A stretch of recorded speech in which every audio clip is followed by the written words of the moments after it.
sa akin.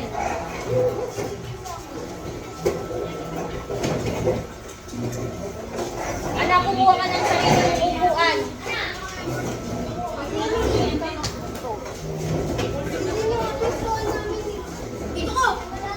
Anong group ka ba? O, dun ka sa likod nila. Sa likod. O kaya kumuha ka isang upuan, dito mo ilagay sa gitna. Ayan ang upuan sa likod mo, anak. Okay na?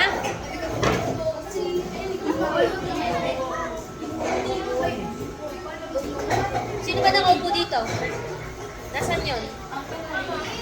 Oh, pwede ka naman umupo dyan, anak. Group 1 ba siya?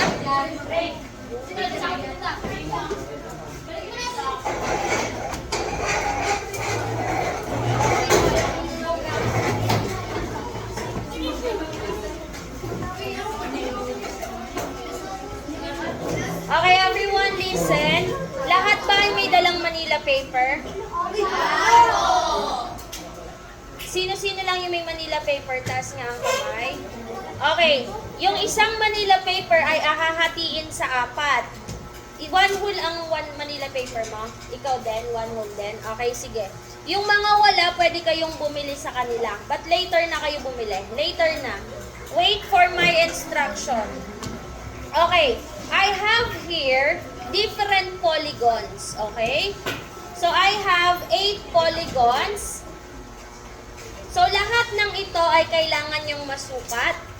So, for example, si number 1, ibibigay ko muna siya kay group 1. Si number 2 kay group 2. And so on hanggang kay group 8. Now, si group 1, ang susukatin muna nila ay si... Okay, itong polygon number 1 natin.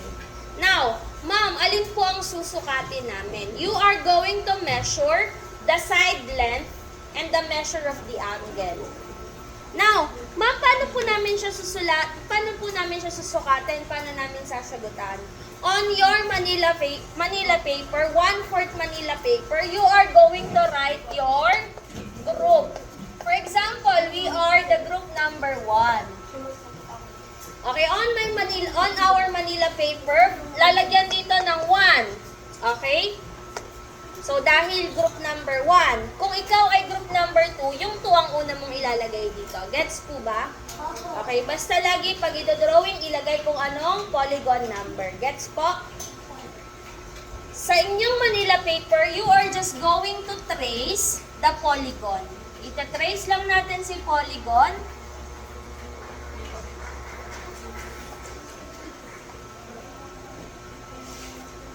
Okay, nagets po ba? Litrace si polygon.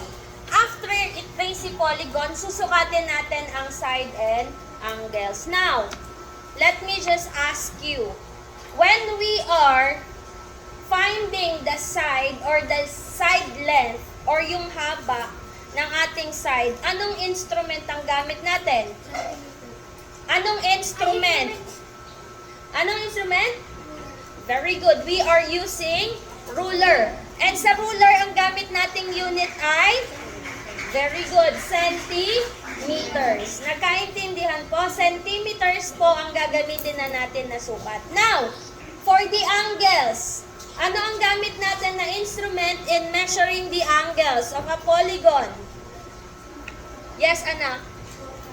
Very good. We are using protractor. And how about the measurement? Ano ang ginagamit doon? Very good. We are using degree. Ma'am, alin po ang susukatin namin gamit ang ruler at protractor? Ito po bang binakat namin or ito? Ang susukatin niyo po is yung polygon na to. Kasi kapag ang sinukat ninyo ay yung tinrace, there is a possibility na magkaiba-iba kayo ng sukat. Bakit? Depende kung paano nyo tinrace yung ating polygon. Nagkaintindihan po ba? Okay. Naintindihan po ba? Sasabihin pag naintindihan, ang isasagot nyo malinaw. Naintindihan po ba? Malinaw! Okay. Kung naintindihan po, so let us have an example kung paano natin sagutan. For example, ruler. Gumamit si ma'am ng ruler. Sinukat niya. Ay, 2 cm yung side na to. Ibig sabihin, ilalagay ko dito ay 2 cm. Nagkaintindihan? O, sinukat ko kunwari ito, nasa 3 cm. Ito, nasa 4. Ito, 2 cm. Gets po yun? Pero let's think na gumamit si ma'am ng ruler in finding the sukat ng mga side nito. Nagkaintindihan po?